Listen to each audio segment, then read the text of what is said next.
Hi guys, कैसे आप लोग। सो गाइस, वीडियो में हम सॉल्यूशन चैप्टर के क्वेश्चंस कर रहे हैं जो कि जेईई में जैन 2024 अटेम्प्ट में आए थे।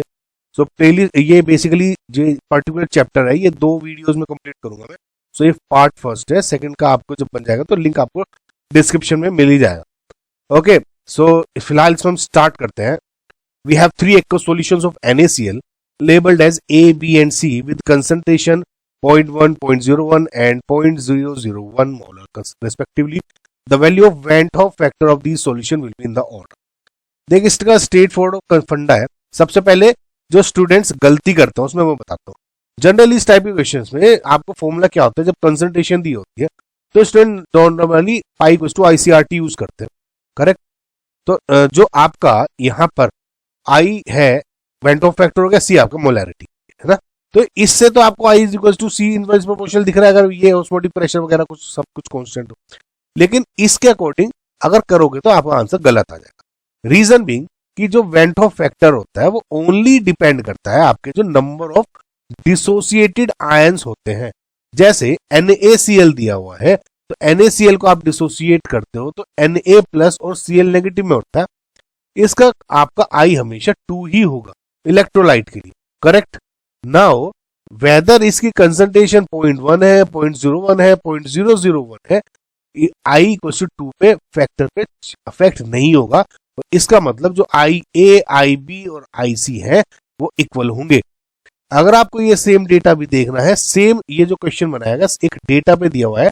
जब आप सॉल्यूशन चैप्टर देखते हो एनसीईआरटी में तो उसमें टेबल दी हुई है और सेम वैल्यूज दी हुई है NaCl की भी। तो अगर आपको उसमें ये कंफर्म भी कर, सो फिलहाल इसमें ऑप्शन नंबर 3 है जो आपका करेक्ट आंसर है। नेक्स्ट क्वेश्चन देखते हैं। Mass of ethylene glycol to be added to 18.6 kilogram of water to protect the freezing point at. देखिए, सिंपल सा एक बात समझ में आ गई कि जब मैं कोई सोल्यूट, जैसे इसमें इथाइलिन ग्लाइकोल है, वो डाल रहा हूं किसी सोलवेंट में, तो सोलवेंट यहाँ पे क्या है आपका H2O। तो डिप्रेशन इन फ्रीजिंग पॉइंट होता है। डिप्रेशन किसका इन फ्रीजिंग पॉइंट? ऑफ हमेशा सोलवेंट का होता है। सोल्यूट के डालने से आ रहा है चेंज, लेकिन किसके में? सोलवेंट के में। तो सोलवेंट क्योंकि वाटर है उसका फ्रीजिंग पॉइंट 0 डिग्री सेंटीग्रेड। अब कितना हो गया? -24 डिग्री सेंटीग्रेड। तो जब फॉर्मूला आप डेल TF निकाल तो I into KF into molality. तो अब इसमें अगर आप यूज करेंगे तो देखिए डेल TF क्या हो गया? 0 -24 degree centigrade, okay, equals to I क्या हो जाएगा? 1। क्यों? क्योंकि नॉन इलेक्ट्रोलाइट के लिए I हमेशा 1 लेंगे आप, क्योंकि इथाइलिन ग्लाइकोल है। क्या है ethylene glycol? CH2 CH2 OH OH, okay. अब इसमें KF की वैल्यू 1.86 दी हुई है एंड मोलैलिटी हो गया M फॉर एग्जाम्पल। नाउ इससे क्या हो गया? 24 इक्वल्स टू 1.86 इंटू मोलैलिटी क्या हो जाएगा? Number of moles of solute dissolved 1000 ग्राम या पर केजी ऑफ सोलवेंट यानी वाटर वाले 18.6। ये N को आप कैसे लिख सकते हो? मास ऑफ सोल्यूट, यार जो कि आपको फिलहाल निकालना भी है, divided by molecular mass of solute, यानी कितना दिया हुआ है? 62। ठीक है, तो 62 हो गया मल्टीप्लाई बाई आपका 18.6, करेक्ट। सो इसको जब आप ऐसे सोल्व करते हो क्या हो जाएगा? W equals to 24 into 62 into 18.6 divide by 1.86। Solve करोगे तो 14880 ग्राम आ जाएगा। केजी में पूछा हुआ है तो 14.880 केजी ये हो गया आंसर, या राउंड ऑफ में करोगे तो 15 KG. Okay, so I hope आपको समझ में आएगा। नेक्स्ट क्वेश्चन देखते हैं। A solution of 2 miscible liquids showing negative deviation from Rolle's law will be increased vapor pressure, increased boiling point वगैरह वगैरह। वेपर प्रेशर, बॉइलिंग पॉइंट का बताना।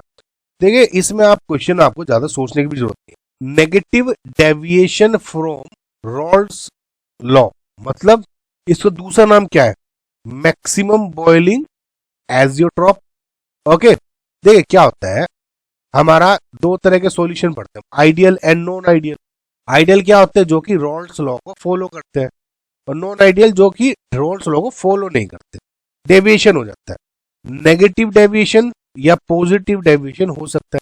नेगेटिव होता है तो maximum boiling azeotrope, positive deviation होता है तो मिनिमम बॉइलिंग एजियोट्रॉप। जो क्वेश्चन है वो नेगेटिव डेविएशन एजियोट्रॉप पे पूछा हुआ है। ओके, इतना बेसिक समझ में आया आपको? सिंपल सी बात है। देखिए, आपने ये फंक्शन ये देखे होंगे, टेम्परेचर हो गया या बॉइलिंग पॉइंट, इधर कंपोजिशन है, जो अब हम पढ़ते हैं इसकी। देखिए आइडियली जो रोल्स लॉ होता है वो इस तरह का बनता है ग्राफ, ये वेपर प्रेशर, ये वेपर फेज और लिक्विड फेज। लेकिन जब आपका नेगेटिव डेविएशन होता है तो कुछ इस तरह का ग्राफ होता है। देखिए ये और ये ऊपर वाली वेपर फेज ही है और ये नीचे वाली लिक्विड फेज, और इस पॉइंट को आप बोलते हो टी एजियोट्रॉप, यानी ये मैक्सिमम टेम्परेचर होता है जिसपे ये बॉयल होता है, टी एजियोट्रॉप।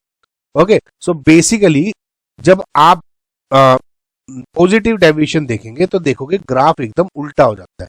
उस केस में जो ये बॉइलिंग पॉइंट होता है जहां पे दोनों सेम फेज में है वो सबसे मिनिमम होता है। तो आप ये कह सकते हो कि जब सॉल्यूशन दो miscible liquids negative deviation show करते हैं उस टाइम पे तो जनरली क्या होता है कि बॉइलिंग पॉइंट इंक्रीज हो जाता है। करेक्ट। अब दूसरा हो गया, ये तो इंक्रीज हो गया, ठीक है, तो ये तो कट गया और ये भी कट गया। अब है वेपर प्रेशर का। अब ये दूसरा जो ग्राफ है वेपर प्रेशर के लिए, उसमें देखिए जनरली जब आप वेपर प्रेशर आइडियल गैस के लिए देखते हो, आई मीन आइडियल सॉल्यूशन हो, तो उसके लिए आप ऐसे देखते हो। करेक्ट, ये वाला होता है। तो फॉर एग्जांपल ए और बी आपके दो कंपोनेंट है, तो ये पी ए और ये पी बी, तो ओवरऑल इसको क्या करते हो, P equals to P A plus P B vapour pressure. अब क्या होता है, अगर नेगेटिव डेविएशन शो हो रहा है तो जो वेपर प्रेशर होगा, अब जो पी ए जनरली आइडियल का था उससे कम। करेक्ट, कैसे, ऐसे ये पी ए हो गया, पीबी का इससे कम, और जो इनको और इसको जोड़ने वाली स्ट्रेट लाइन थी उसका इससे कम। समझ रहे हो? तो जनरली क्या होता है, वेपर प्रेशर डिक्रीज हो जाता है। करेक्ट, समझ में आया? ये अगर आपको समझ में आ गया, ये स्ट्रेट फॉरवर्ड क्वेश्चन। अगर पॉजिटिव डेविएशन होता, सपोज पॉजिटिव के लिए, फिलहाल तो नेगेटिव के लिए ऑप्शन नंबर 4 हो गया, पॉजिटिव के लिए इनवर्स हो जाता। पॉजिटिव के लिए क्या होता है, ऐसा ग्राफ बन जाता है, तो यानी increase vapour pressure and decrease boiling point. I hope guys आपको समझ में आया। नेक्स्ट क्वेश्चन देखते हैं। The quantity which changes with temperature is, देखिए सिंपल सा ये इक्वेशन है ना, नीट में भी पूछा गया था, डायरेक्ट नीट से उठा गया, बहुत इजी क्वेश्चन। देखिए क्या होता है कि जब मोलैरिटी, मास परसेंटेज, मोलैलिटी और मोल फ्रैक्शन, इसमें अगर आप सब कुछ देखोगे, देखिए नीचे से देखना शुरू करते हैं। मोल फ्रैक्शन क्या होता है, number of moles suppose of A, for example A and B का कंपोनेंट है N A upon N B. Correct, अगर मैं एक्स ए निकाल रहा हूँ, molecular fraction of A, number of moles क्या होता है, mass upon molecular mass. Sir correct, तो W A upon M A, W A upon M A plus W A B upon M B, तो इसमें से मास ही है ना, मॉलिक्यूलर मास है मास। सो टेम्परेचर चेंजेस पे जनरली मास पे नो इफेक्ट होता है। तो अगर ये सारी क्वांटिटी मास पे डिपेंडेंट है तो इन पे कोई भी चेंज नहीं होगा। मोल फ्रैक्शन नहीं चेंज है।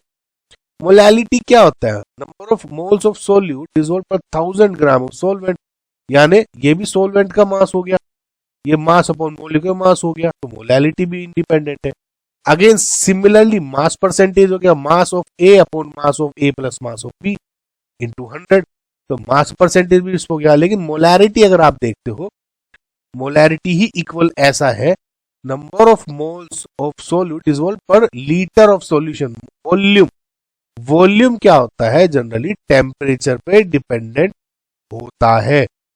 समझ में आया? यानी एक्सपेंशन होगा या जो कम होगा उसका वॉल्यूम, तो टेम्परेचर के वॉल्यूम पे डायरेक्टली डिपेंडेंट होता है वॉल्यूम। तो इसका मतलब ये आप इसको पीवी इक्वल्स टू एनआरटी वगैरह से भी जस्टिफाई कर सकते हो, या P1 V1 upon T1 equals to P2 V2 upon T2, right. So generally क्या है, मोलैरिटी ही डिपेंडेंट होता है टेम्परेचर पे because of its volume component. तो जो करेक्ट आंसर है is option number 1। Next question देखते हैं। A solution of H2SO4 is 31.4% H2SO4 by mass and has a density of 1.25 gram per milliliter. The molarity of the H2SO4 solution is, देखिए guys, इसका एक, वैसे तो मैं आपको बहुत बार अपनी जो पिछली वीडियोस हैं मोल कंसेप्ट की या सॉल्यूशंस की, उसमें डायरेक्टली फॉर्मूला बता चुका हूँ। देखिए जनरली क्या होता है कि डेंसिटी अगर दी हुई है तो molarity correct into molecular mass of solute divide by weight of solute into 10, ये वाला फॉर्मूला यूज कर लो, आपका आंसर आ जाए। ये कैसे, इसके अगर इसको यूज नहीं करना तो सिंपल मोलैरिटी का फॉर्मूला जो होता है number of moles of solute divide by volume into 1000, इसको कन्वर्ट कर सकते हो आप। लेकिन ये अपना टाइम बचाएगा आपको, क्योंकि इस चैप्टर में इसमें काफी बहुत लास्ट टाइम भी क्वेश्चन पूछे गए थे, ठीक है। सिंपल, अगर देखिए ये दिया हुआ है, अब क्या है, मोलैरिटी पूछा हुआ है, यानी molarity will be equals to density into weight of solute into 10 divided by molecular mass of solute. Okay, so density क्या दी हुई है, वैल्यू रख देते हैं, डेंसिटी क्या दी हुई है 1.25 इनटू वेट ऑफ सोल्यूट क्या हुआ है, देखिए 31.4% H2SO4 बाई मास है, तो ये मान लो अगर 100 आपका टोटल सॉल्यूशन है, ठीक है, तो उसमें 31.4 ग्राम तो हो गया H2SO4 और बाकी का सोलवेंट हो, ये इसी तरह निकाला जाता है। तो 34.4 correct into 10 divided by molecular mass of solvent यानी मोलिकुलर मास ऑफ सोल्यूट यानी H2SO4 का तो 98 गिवन भी है, ठीक है। तो इसको जब आप कैलकुलेट करते हो तो मोलैरिटी क्या हो जाएगी 4.005, करेक्ट, इसको आप ऐसे लिख सकते हो 4, तो फिलहाल 4 will be final answer. Next question देखते हैं, the osmotic pressure of a dilute solution is 7 into 10⁵ pascal at 273 Kelvin. Osmotic pressure of the same solution at 283 Kelvin is, और ये न्यूटन पर मीटर स्क्वायर में पूछी। अब एक चीज देखिए, 1 पास्कल इक्वल्स टू 1 न्यूटन पर मीटर स्क्वायर ही होता है, तो कंफ्यूज करने के लिए दिया हुआ है पहली बात। अब वी नो कि osmotic pressure pi is equals to ICRT के इक्वल होता है। जनरली अगर आई आपको नहीं दिया हुआ है तो देखिए नॉर्मली क्या होता है, ये आपको कोई कंपोनेंट भी कोई डिसोल्व क्या हो रहा है सॉल्यूशन में, क्या आयंस डिसोल्व वो भी नहीं दिए होते ना, तो जनरली क्या होता है कि हम नॉन इलेक्ट्रोलाइट वगैरह मान लेते हैं, डाइल्यूट होता है तो 1 मान लेते हैं आई के इसमें, है ना। तो पाई इक्वल्स टू CRT हो गया, सी क्या है इसमें, मोलैरिटी है, ध्यान रखें। The osmotic pressure of a dilute solution is ये at 27, osmotic pressure of the same solution है, तो इसका मतलब आप ये कह सकते हो कंसंट्रेशन इज कांस्टेंट, और यूनिवर्सल गैस जो R है, R की वैल्यू तो कांस्टेंट है ही, तो pi is equal direct proportional to temperature हो गया, यानी π1 upon π2 equals to T1 upon T2। Let जैसे π1 क्या है, ये 7 into 10⁵ डिवाइड बाय π2 पूछ रहे हैं, इक्वल्स टू T1 क्या था 273 पे था, ये डिवाइड बाय 283 पे हो गया, तो इससे क्या हो जाएगा π2 equals to 7 into 10⁵ into 283 divide by 273, fine. तो पाई की वैल्यू क्या हो जाएगा 7.2564 इंटू 10⁵, या फिर इसको आप क्योंकि 10⁴ में पूछा हुआ है तो 72.564 इंटू 10⁴, तो 72.564 आपका करेक्ट आंसर हो गया, या रफली 73 मान लो उसको। आई होप गाइज आपको क्वेश्चन समझ में आया होगा। So thank you for watching guys. Part 2 में इसके सारे क्वेश्चन बाकी के जो बचे हुए वो अपलोड हो जाए। बाय।